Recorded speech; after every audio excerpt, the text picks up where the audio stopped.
Bienvenido, Manuel. ¿Cómo estás? Muy bien, muchas gracias. Thank you very much for having me today, Mark. It's a pleasure to be here. No, my pleasure. I wish I could do it all in Spanish, but I still need to practice some more. So maybe that'll be the sequel. Maybe we'll do in Spanish. I'm sure you do quite well.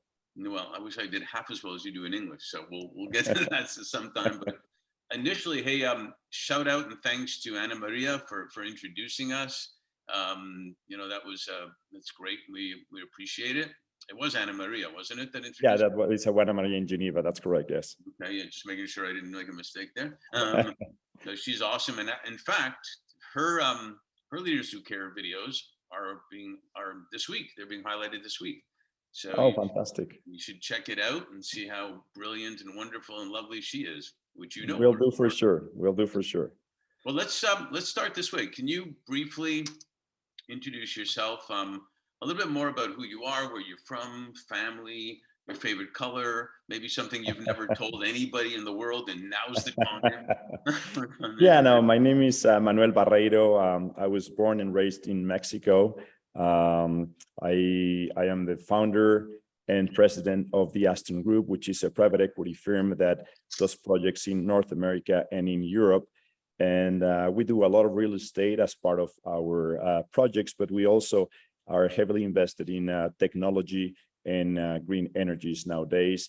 And we also try to get involved a lot in smart cities and sustainable work on the different countries where we work. And it looks like you got a beautiful background there. Where are you? I'm actually at home. So, weather in Mexico is usually quite nice all year long. So it's a privilege really to be able to work sometimes from home. Yeah, no kidding. And family, tell us a little bit about that.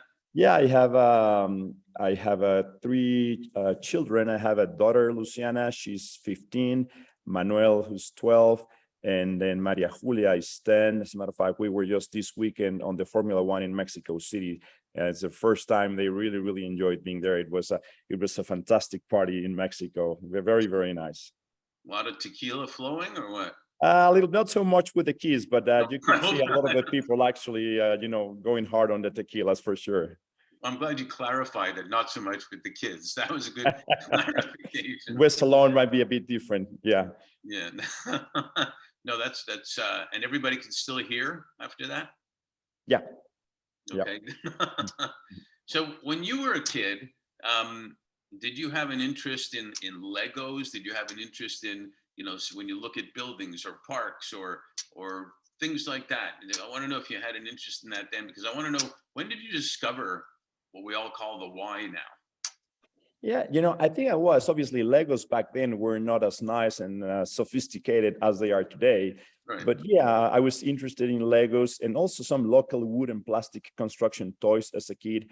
I think they were extremely simple, but helped develop creativity. And really, they were just, simple, wood blocks and metal and plastic and everything. And I was always playing with those. And I think, yeah, they developed creativity very, very well, at least for me back then. Yeah, we had to use our imagination quite a bit. And because I remember as a kid and boys, we used to create like forts, which were kind of like structures. Exactly. And going in and out, and who's going to see us here, and all this wonder. And we didn't even realize we're thinking about this stuff. Exactly. Yeah. No, no smartphones, and I think it was quite different. And those, those games really, really helped to develop some of the creativity, I guess. Yeah, even playing sport games, I'm from Canada, so we played street hockey, and we didn't have nets, so we had to figure out, okay, what rocks can we get maybe to do the net, and how do we put this together? And we don't have the snow in Mexico, but we did the same thing with soccer, so quite similar. Yeah, totally similar. Exactly. So your education was an international business in Mexico. You got your MBA in Texas. Then you got your master's in urban cities in London. You get around, let me tell you. And now urban cities, community planning. Can you tell us a little bit about your journey in the real estate industrial world, and what changed for you, and even maybe your business model towards doing real estate projects over multiple sectors that you have been doing? Yeah, my first real estate job was at Hines Interest. This is a real estate investment firm based in Houston.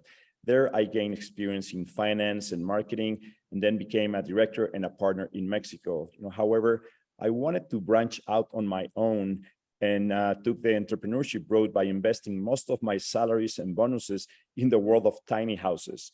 Back then, the margins were incredible, and I generated significant revenue that was then all reinvested in more business in the real estate sector. Then when I was 31, I decided to leave Hines and started my own company, what is today known as the Aston Group. I started only with $10,000.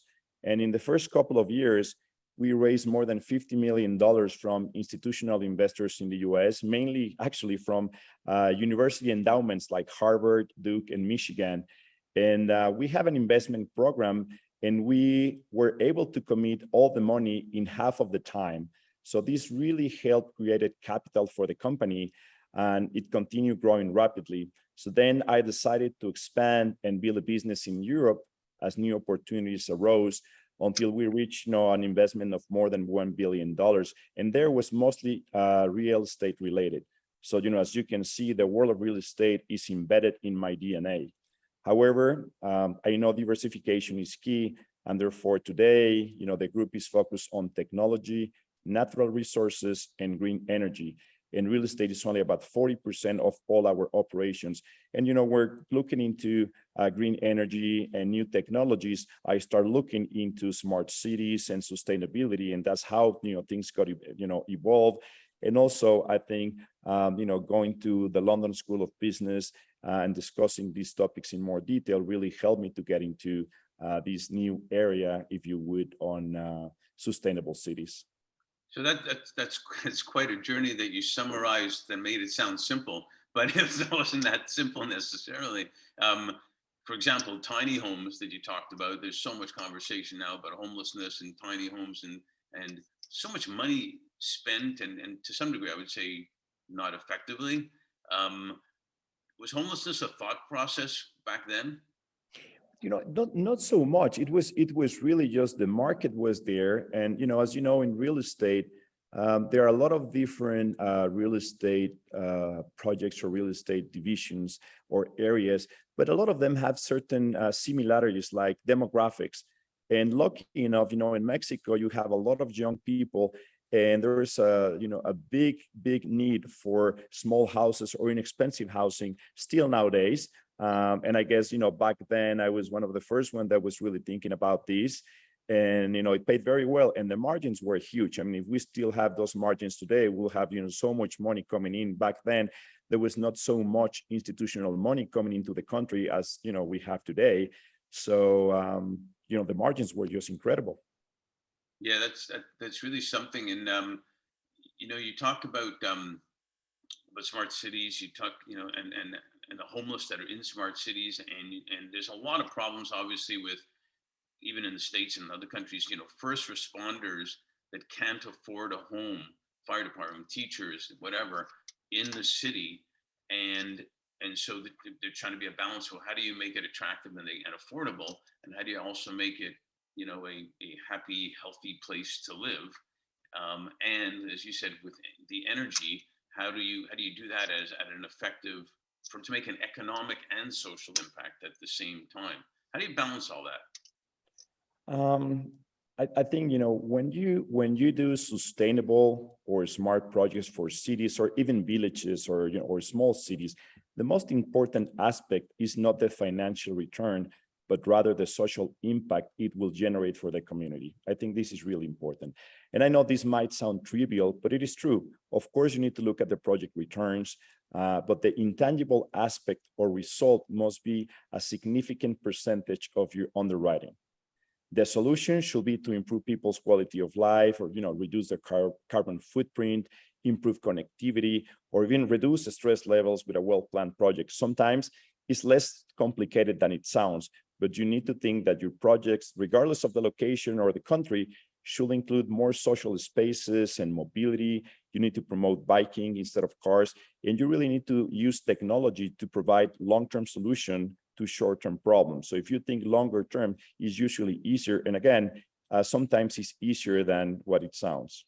Yeah, it's a great point you raised, because, well, even personally, we launched our business, but 4.5 years ago, Fifth Element Group, on the whole foundation that leaders in their businesses can actually do way better when they are doing good, Yes, out there. exactly. And like a lot of the opportunities, people live closer, they're saving money driving, they're more happy, their performance gets better at work, community is safer because people are interested, maybe they're growing their own gardens, I mean, Exactly. you name it. And so it's not such a crazy thing.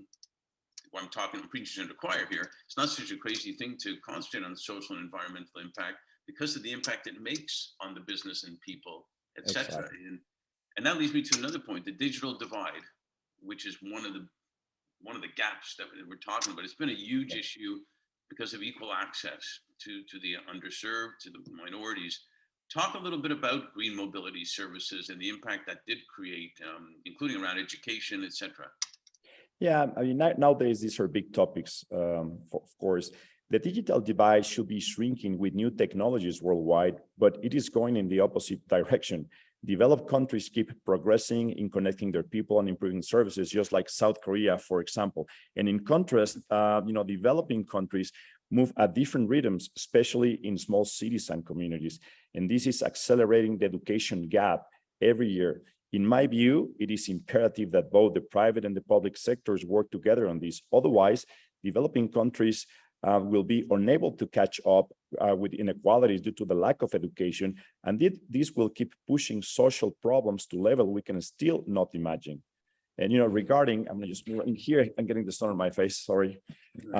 Regarding green mobility, we need to push the agenda not only for green vehicles or promoting biking as a way to reduce the carbon footprint, but thinking about public transportation and how to interconnect all green mobility.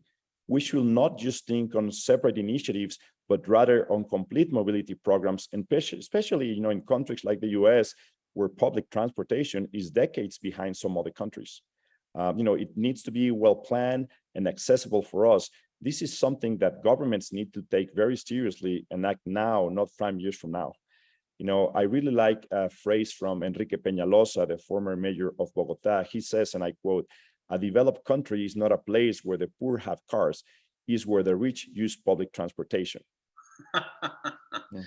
And recently I was in Europe with a wealthy individual, and we talked about this super nice new resort.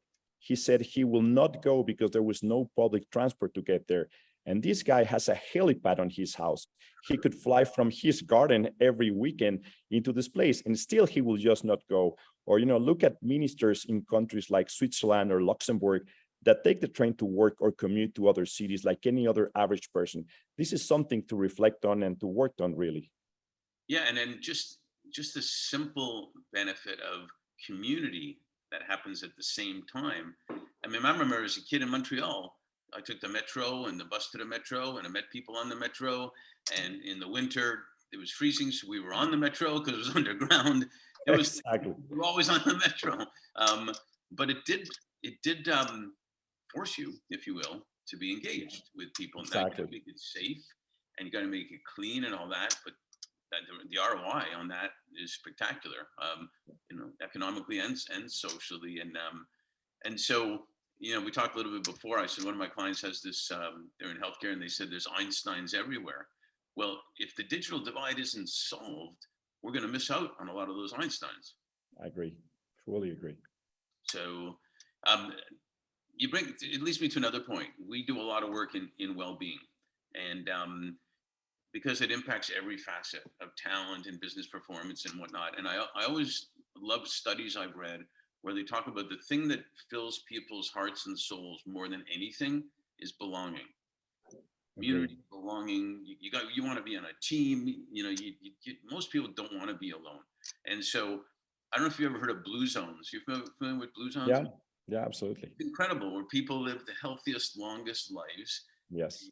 They found in one, I don't think it was Sardinia one, they found in one that all of a sudden the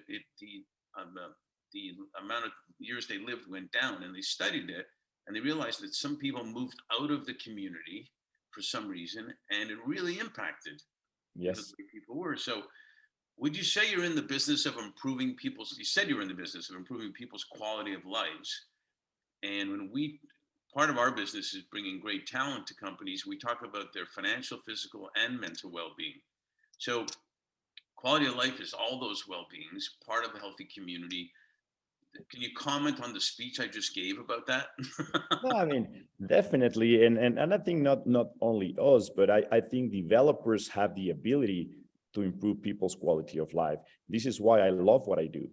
It is reflected in my company at the Aston Group. All our projects are sustainable and inclusive with a clear goal of benefiting the local community and improving its inhabitant quality of life.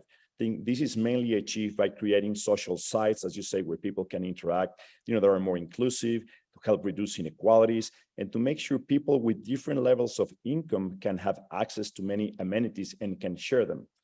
So we greatly promote the use of bicycle, public transport, and try to make more sustainability in our projects, to have a positive impact on the environment. But I think, the social aspect, especially in a country like Mexico, where inequalities are so high, if you're able to integrate these different levels of economic people into the same places, really help to be part of the community and to live longer and be happier, really.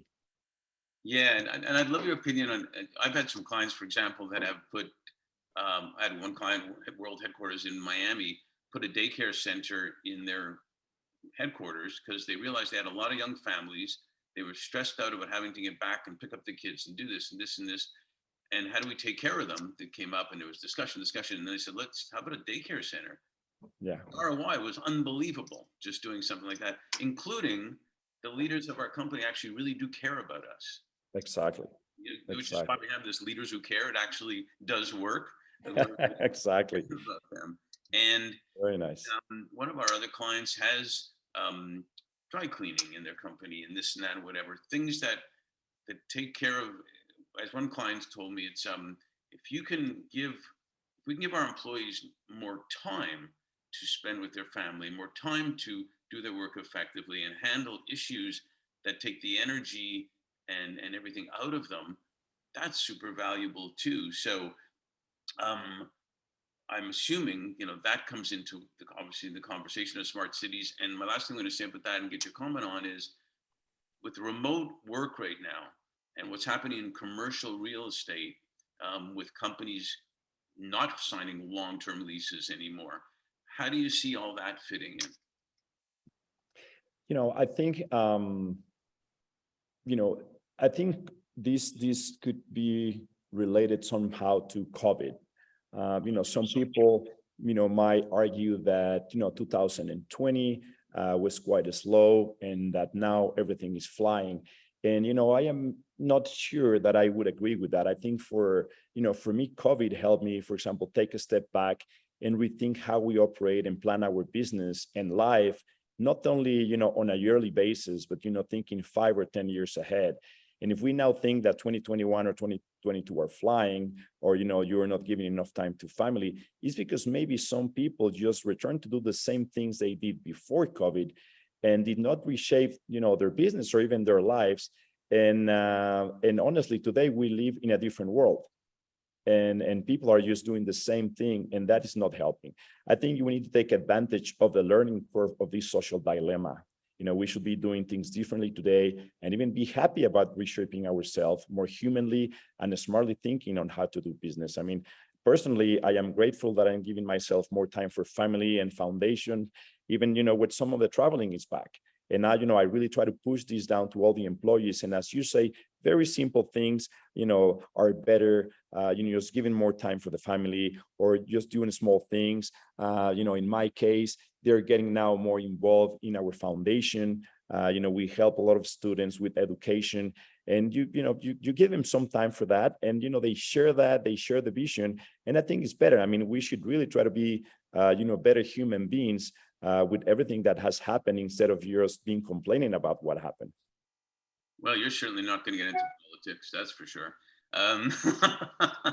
Better human beings. What a novel concept that would be.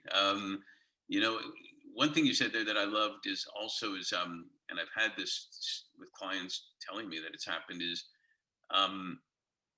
when a person, when a man, woman, or whoever comes back from work, there's two things that can happen. They can say, "Oh man, I am so tired. Give me a beer. I don't want to talk about my boss sucks." Da, da, da, da, da. Yes, And the kids are hearing all this. exactly. Or they come back and they say, "I got to tell you what happened at work today. I'm probably going to get a bonus because of this, and this new project that came up. I want to volunteer for that, and we can potentially even get you guys involved with the kids Exactly. too."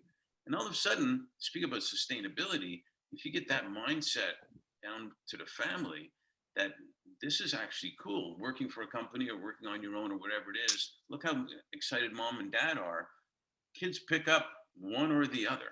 Exactly. No, I fully agree. I fully agree. I mean, they really, they're watching all the time, and if you think they're done, and they absorb everything they hear around them, around the house.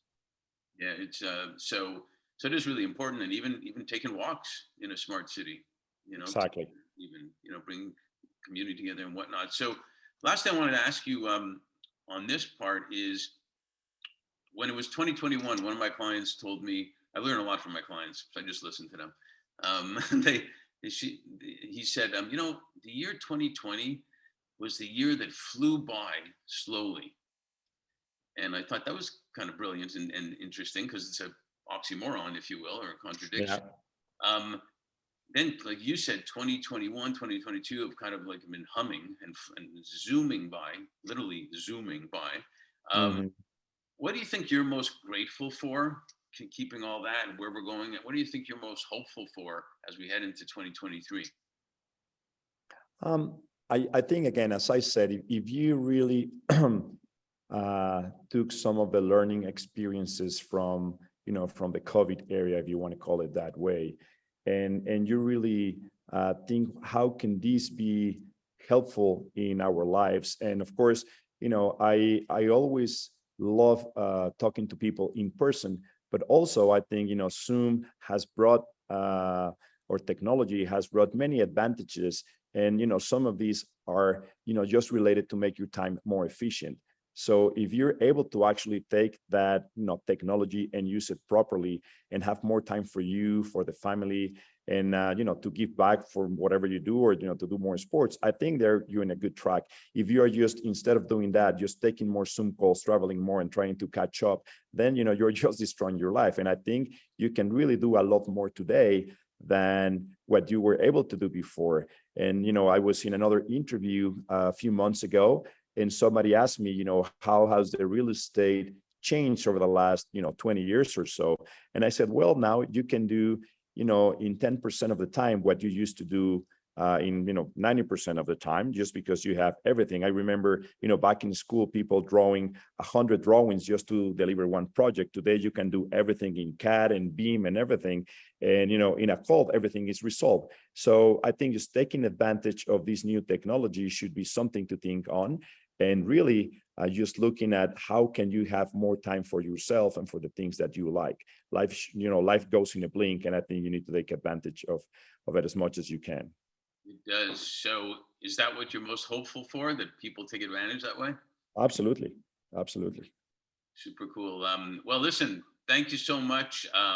You're doing great stuff, and it is going to make an impact socially, environmentally, economically, and the whole bit. And I'm happy to hear that you're enjoying your family more. I'm assuming they're enjoying you more too. Um, I hope so. yeah. And listen, thanks for being a leader who cares. It's really important that we get that out there, that people realize that that does make a difference. Thank you so much for the time. It's a pleasure to be here today.